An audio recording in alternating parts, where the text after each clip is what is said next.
Assalamualaikum warahmatullahi wabarakatuh. Saya Raya Azhar dari kelas 8B akan membacakan sinopsis dan evaluasi buku yang berjudul 5 Sekawan Sarjana Misterius secara singkat. Tengah liburan musim panas yang menyenangkan, 5 sekawan Julian, Dick, George, adik kecil Anne, serta anjing mereka Timmy memutuskan berkemah dengan karavan tua milik mereka di dekat sebuah puri kuno bernama Puri Nights yang sudah nyaris runtuh dan dikelilingi pepohonan lebat.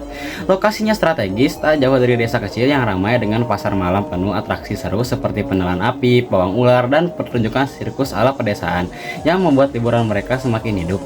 Suatu malam, sambil menikmati permen kapas dan menyaksikan pertunjukan mereka, membaca berita besar di surat kabar lokal tentang hilangnya dua ilmuwan terkenal, Derek Terryken dan Jeffrey Pottersheim, yang sedang meneliti proyek rahasia negara dan dicurigai membelot ke musuh.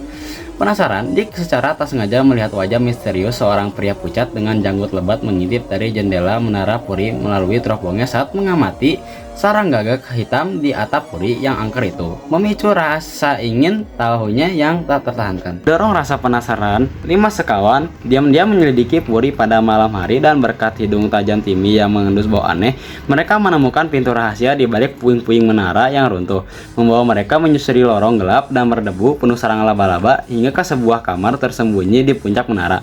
Di sana mereka menemukan kejutan besar. Mereka menemukan ilmuwan yang hilang, yaitu Derek Terryken, terikat dan lemah akibat rekannya sendiri, Jeffrey Pottersheim, yang ternyata pengkhianat rakus yang bersekongkol dengan pihak asing untuk mencuri rahasia penelitian ilmiah berharga dan menyelundupkannya ke Eropa demi imbalan uang besar.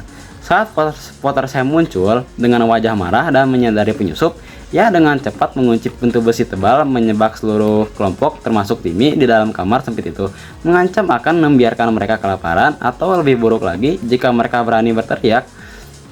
Sementara rencana pelariannya semakin dekat dengan kedatangan kapal di pelabuhan terdekat. Dalam keputusasaan, George yang paling nekat berhasil membujuk Timmy menggonggong keras untuk menarik perhatian. Tapi untungnya Joe, gadis liar dari pasar malam yang pernah berteman dengan mereka sebelumnya, kebetulan mendengar keributan samar dari kejauhan dan diam-diam mendekat. Berhasil membuka kunci pintu rahasia dengan alat curiannya, lalu melarikan diri untuk meminta bantuan. Joe berlari ke kerumunan pasar malam yang masih ramai, menceritakan bahwa teman-temannya diculik di puri berhantu, sehingga puluhan pengunjung pemberani termasuk pawang ular, penelan api, dan badut akrobatik bergegas menyusup ke puri melalui pagar besi tebal dengan lincah seperti memanjat pohon, merangkak ke lorong bawah tanah, dan bahkan menggunakan tangga sirkus.